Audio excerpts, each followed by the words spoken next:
Sumayin niyo ang Panginoon. Si Kristo muli sa buhay. Hallelujah, hallelujah. So tulad po ng pinamanig namin sa pasimula ng banal na pagdiriwang ng misa ngayon ay ika-4 na linggo. Ngayon din ay linggo ng mabuting pastor at ang pandaigdigang araw ng bukasyon.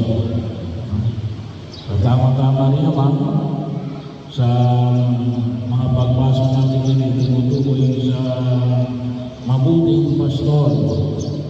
Si Jesus ang mabuting pastor. Bahagi ho na kung saan ay nagandog ng kanyang sarili upang iligtas tayo mula sa kasalanan at magkamit ng kaligayahang walang katapusan. Ang nawa, hindi lamang para makita natin na si Jesus ang mabuting pastor, ngunit nawa ay kaya niya na alin na maging mga mabubuting pastor katulad niya. Kaya nga maganda yung maging bahagi ng ating pagninilay yung mga pinamanig sa banal na kasulatan sa Ebanghelyo natin mula kay San Juan. Yung Ebanghelyo ni San Juan, yung chapter 10 ay tumutukoy, ang buong chapter 10 na ito ay tumutukoy sa mabubuting pastor na walang iba kundi ang ating Panginoon Jesucristo. At ang tama rin naman, na kung saan ay bukas ay tayo ay sasabak sa eleksyon. Ang nais natin na tayo ay gabayan ng mga mabubuting pastor at awa po ay may halal natin ang mga mabubuting pastor.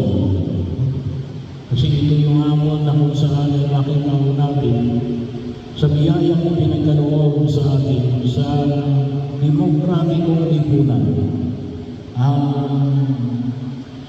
maghalal ng mga taong ninanais natin na siyang mag-aahon sa ating mula sa kahirapan tungo sa kaligayahan walang katapusan. Kaya maganda po yung ating ikalawang pagbasa sa aklat ng pahayag na alin na nailagaling ng mabuting pastor saan? Sa pastoran na hindi na makuhang at hindi na magugutom. Well, sabi nga natin, pag sinabi ng pastoran na hindi na magbibigay ng pagkakaw at pagkatugaw, dahil sulit masabi namin na katumbas na yan ng langit. Pero habang tayo tumataan sa daigdig na ito nawa, ay ang mga mabubuting pastor ay nawa po ay naging gabay namin na alin, gumagawa ng pamamaraan na tayo ay naglalakbay patungo sa kaganapan ng katuparan ng nabanggit na pastulan na wala nang nangubuhan at wala nang magugutom. Sa papanang pamamaraan, maganda po yung Ebanghelyo natin mula kay San Juan natin. Sabi po rin, nakikinig sa amin ng aming mga tupa. So, napakaalaga ang pakikinig. Tapos na okay ng panahon ng kampanya. Pero sabi na natin ay napakinggan ba natin yung mga taong iboboto natin, nakausap ba natin? Bagaman po kung minsan, yung tinatawag natin meeting di abances. Kasi kung minsan ay parang nalabas ang meeting di abances ay kapag ka sumama doon, kanya ka. Pero sana makita natin natin. Kaya naroon ay para na makinig, para mapakinggan natin ano ba yung plano nito sa buhay. No? Ano pa yung sinabi ko dito? No? Nakikilala ko sila. Bahagi yun. Nakikilala ba tayo ng mga tanging mamumuno sa atin? Nakikilala ba natin sila? Bagamat tapos na po yung campaign period, sabi ko, yung burden, yung pagkilos para makilala itong mga kandidato ay nakasalalay doon mismo sa mga kandidato. Kaya sana maganda rin sana na nakikilala. Hindi lang sana sa Catholic, hindi lang sana sa Jingle. Ngunit yung personal na pagpapakilala na makita ng iba kahit sabihin natin na hindi akin yan. Pero yung sabihin, paano kayo bubuto kung hindi ka nakikilala? Kaya bahagi yun ng aking pananamin para po sa aking pagkilos at paghahanda sa darating na bukas sa aking pagbubuto. Ay sana rin po ay magkaroon tayo na sapat na kaalaman para ho sa mga taong ibubuto natin. Napakahalaga rin po na sabi ba, kung minsan yung burden yun ay nasa atin na alamin kung sino itong mga tao na ito para makapag-alal tayo ng mga tao siyang higit na makikita natin na magbibigay ng kasagutan at umahon sa atin mula sa kahirapan at ang magating sa atin sa tunay na pastulan na walang iba kundi ang nagnanais na ay makatulad sa ating Panginoong Jesucristo. Pero maliban o sa tinatawag natin informed conscience, ay hilingin din natin yung biyaya ng Espiritu Santo. Ipagdasal natin na turuan tayo ng Espiritu Santo.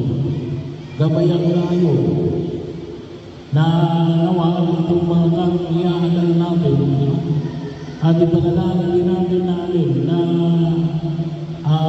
nawa ay hindi natin makita yung lakas ng mga pagkakataon na makita natin ang Kristo bilang mabuting pastor sa mga itatalaga natin mga mamumuno ng ating lipunang ginagalawan. Pangalawa, tayo po'y magpasalamat sa Diyos sapagkat alam mo naman natin na ngayong linggong nakalipas ay tayo ay nagkaroon na ng Santo Papa. Papasalamat tayo mayroon ng kapalit si Papa Francisco.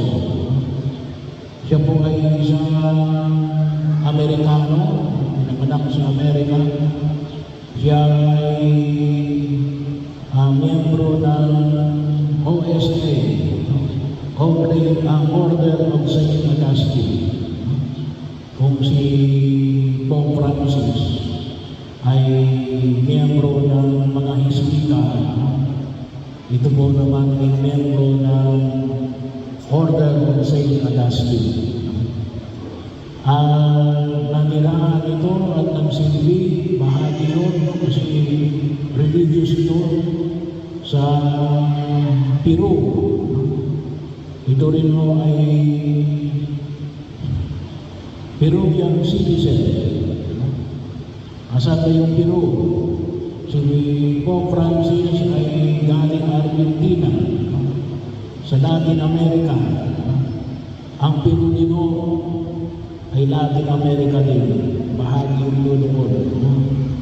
So, yung mga santo na taga Peru,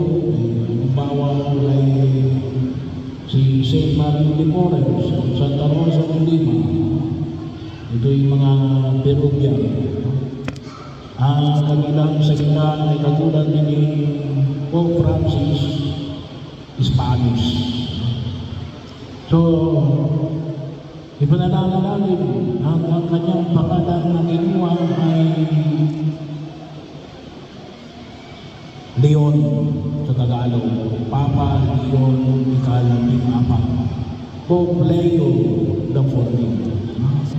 Ang kaliwanag na kinuha nito si Pope Leo XIV, kung yung makikita, ito ay sabi nga bakit yung pangalan ng Pope Leo, kasi kilala ko si Pope Leo XIII sa kanya encyclical Right of the Bible na tumutukoy sa social justice. So, on the dignity of work. So, bahagi yung nais niya tayo ay gabayan, lalo-lalo na sa kahalagahan ng panlipunang katarungan. So, ipanalangin natin yung ating Santo Papa na nawagin na bigyan tayo ng direksyon at sapat na sa akin na harapin ang hamon ng daigdig nito. Pangatlo, ipanalangin din po natin ang lahat ng mga nanay. May Mother's Day. Yung mga nanay na kung tawagin natin ay pastora ng kahanan sa pangangalaga at magpasalamat tayo sa ating mga nanay. Mamaya ay tayo mananalangin para sa kanilang patuloy na pagkabay. So, pero bahagi na simula ng paghubog sa tao ay nagsisimula sa bawat tahanan. Sa pagtuna ng mga nanay at ng mga tatay. Kaya patuloy natin pinalangin na nawa ay magkaroon ng lakas ng ating mga nanay na tayo ay gabayan, lalo na yung mga darating na mga henerasyon na tayo nawa ay bigyan ng lakas upang higit tayong magkaroon na mas malalim na pananalig at pagkaunawa sa biyaya ng pangangalaga sa bawat isa sa lipunan at sa kalikasan. Pang-apat, ipanalangin din po natin ngayon ang ating mga PPCRP volunteers na siyang tutulong at bahagi nyo ay binigyan ng kapangyarihan din ng gobyerno na siyang mangalala ng ating boto. Sabi ko, bagamat yung mga iba't ibang partido may kanya-kanya silang budget. So yung PPCRP, Paris Pastoral for Responsible Voting, ay mangalala sa ating boto ano man ang iyong partido para higit natin makita, kasi kinakailangan natin ng patuloy ang aktibong pakikinahon para hubugin natin ang lipunang ating ginagalawa. So bahagi yun na kinakailangan natin ang maliwanag na pagkilos upang pagkaroon ng kaganapan. Sabi mo, independent na. Gusto natin maging malinis sa eleksyon.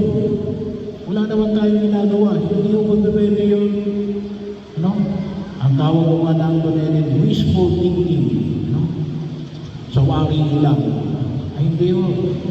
Yung mabuting pastor, pinakailangan mo ng malinis at aktibong pakikilahok kasama na po yun sa lipunang ating ginagalawa upang tayo ay tunay natin maging kamay at sana po humingi tayo ng tulong sa Espiritu Santo nang sa ganon masabi natin na tayo ay nagnilay, nag-isip, humingi ng tulong sa Diyos para ang mga taong iniluluklok natin ay tunay na maging bahagi ng pagkamabubuting pastor ng ating Panginoong Yesu Kristo.